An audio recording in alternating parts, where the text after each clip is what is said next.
네, 경찰이 성폭행 혐의를 받고 있는 이 심학봉 의원 이 상대로 해서 2시간의 이 소환 조사 끝에 서둘러 무혐의 결론을 내려서 논란이 빚어지고 있습니다.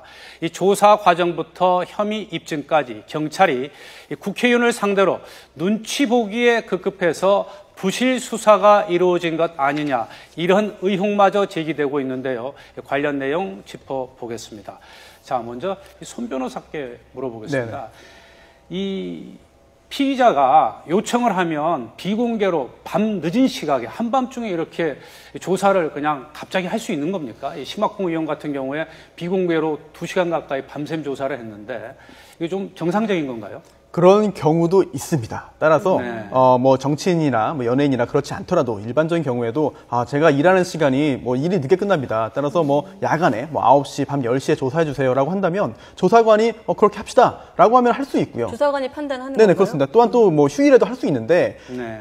문제는 그렇게 흔한 일은 아니라는 거죠. 또한 조사관이 그 제시한 시간에 못 하겠다라고 한다면은 몇 개 찍어주고 그 중에 골라라 라고 하는 경우가 대부분이고요. 또한 그 중에서 아무것도 못하겠습니다 라고 한다면은 이제 체포영장 발부할 수도 있다라는 식의 언지를 주는 경우가 있는데 네. 이번 경우에는 글쎄요, 그 시간 때문에 그 조사를 시작한 시각, 그리고 또 조사가 이루어진 그 시간 때문에 바로 불법이다, 문제가 있다, 봐주기다 라고 단정하기는 어렵겠습니다만 경찰 입장에서 볼 때 여론의 그런 그 관심을 받고 있고 또한 봐주기 수사가 이루어지지 않을까라는 의혹을 받는 상황에서라면은 더더욱 이제 그 다른 일반적인 경우에 형평성에 맞는 그런 형식을 거쳐서 조사를 했어야지 이번처럼 의혹을 살 수 있는 조사를 한 것은 글쎄요, 경찰 조직 내에도 어찌 보면 득보다 실이 더 많은 것이 아닌가 그렇게 생각이 됩니다. 그런 경우도 있다고 하셨으니까 그럼 그거는 그 대목은 그렇다 치는데 이건 어떻습니까?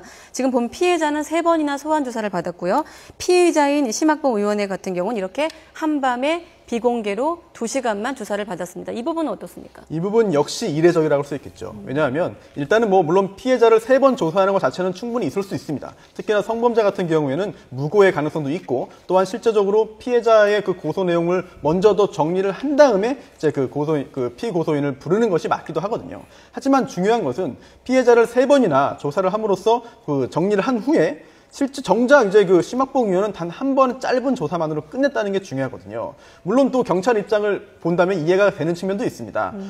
피해자를 3번 조사해서 열심히 조사를 한 결과 이게 범죄가 안 된다. 그리고 그 점에 대해서 심학봉 전 의원에게 확인했더니 둘의 진술이 일치한다. 자, 경찰이 할 수 있는 게 더 이상 무엇이 있겠느냐라고 이야기한다면 법리적으로 볼 때는 반박하기 어려운 측면이 있습니다. 네. 하지만 일반 국민적인 정서를 볼 때 피해자는 3번 조사하고 의원은 1번 조사했다. 의원의 조사 시간은 단 2시간이었다 라고 한다면 글쎄요, 경찰의 조사를 그대로 액면 그대로 문제가 없다라고 받아들이는 국민은 많지 않을 것으로 보이고요. 그러한 문제점을 해소하기 위해서라도 조사하는 절차나 형식에 있어서도 뭔가 최선을 다하는 그런 그 느낌을 줬어야 되는데 그런 측면에 있어서는 경찰이 글쎄요, 약간 좀 어찌 보면은 좀 세심하지 못한 그런 수사를 한 거 아닌가 네. 생각이 됩니다. 자, 그리고 이 피해자인 40대 여성이 1차 조사 때와는 달리 이 2차, 3차 조사에서는 자기가 강력하게 저항하지 않았다.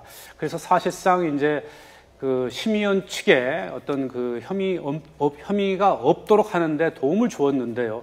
이 과정에서 심의원이 피해자를 만났거나 아니면 좀 중재인을 내세워가지고 피해자가 좀 자기한테 진술을 유리하게 할 수 있도록 뭔가 힘을 넣었다. 물론 그걸 조사 과정에서 밝히기도 어렵겠지만 그런 걸 어떻게 처벌이라든지 좀 가능한 대목이 있습니까? 2가지로 나눌 수가 있겠습니다. 우선 그 실제로 어떠한 그 성폭행, 강간행위가 있었고 그러한 게 신고가 됐는데 그걸 무마하기 위해서 진술을 바꾸기 위해서 어떠한 폭행이나 협박 등을 했다고 한다면 만약에 심의원이 그렇다고 한다면 이제 그 특가법상에 이제 그 해당되기 때문에 그 보복범죄가 됩니다. 따라서 엄한 처벌을 받게 되겠죠.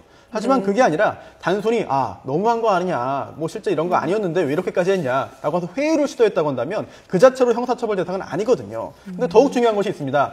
회유를 했든 개입을 했든 폭행을 했든 협박을 했든 이 사실 자체를 밝히는 것 자체는 현재로서는 거의 불가능에 가깝다고 봐야겠죠. 자, 우리 추 의원께 제가 마지막으로 질문 드리면 이 심학봉 의원이 이제 새누리당에서 탈당을 했습니다. 지금은 네. 이제 무소속이 된 겁니다. 그런데 새누리당에서 적지 않게 이런 성희롱이라든지 이런 것 관련된 의원들이 참 많아요. 특히 또 TK 지역 의원들이 그런 일이 성추문에 휩쓸리는 게 많아서 이게 뭔가 좀 도덕적 해이가 오는 것 아니냐. 어떤 이 새누리당의 본거지다 보니까 아무런 검증 과정 없이 어떤 쉽게 국회의원이 당선이 되고 또 연임이 되고 하다 보니까 뭐 이런 지적들이 있는데요. 추 의원께서는 어떻게 보십니까? 그렇습니다. 오늘 어느 조간신문에는 그 마초주의가 팽배해 있다라는 지적하는데 전 동의합니다. 동의를 하고 또 그 너무 쉽게 공천을 받고 쉽게 그 국회의원에 당선되니까 스스로 도덕적인 무장이 해제되어 있는 그런 상황이 많다. 뭐 그런 지적들 충분히 일리가 있습니다. 그리고 그 부분들은 의원 스스로가 자기의 그 의원이라는 헌법기관이라는 그 엄중함을 스스로 느껴야 되는데 그런 것들을 그런 책임감들, 네. 사명감을 방기하는 사람들이 있는 것 같습니다. 지금 제목에 탈당은 했지만이라고 돼 있지만 탈당하면 끝 이건 아닌 것 같습니다. 네, 앞으로 그렇습니다. 좀 고민을 해봐야 될 문제인 것 같아요. 네.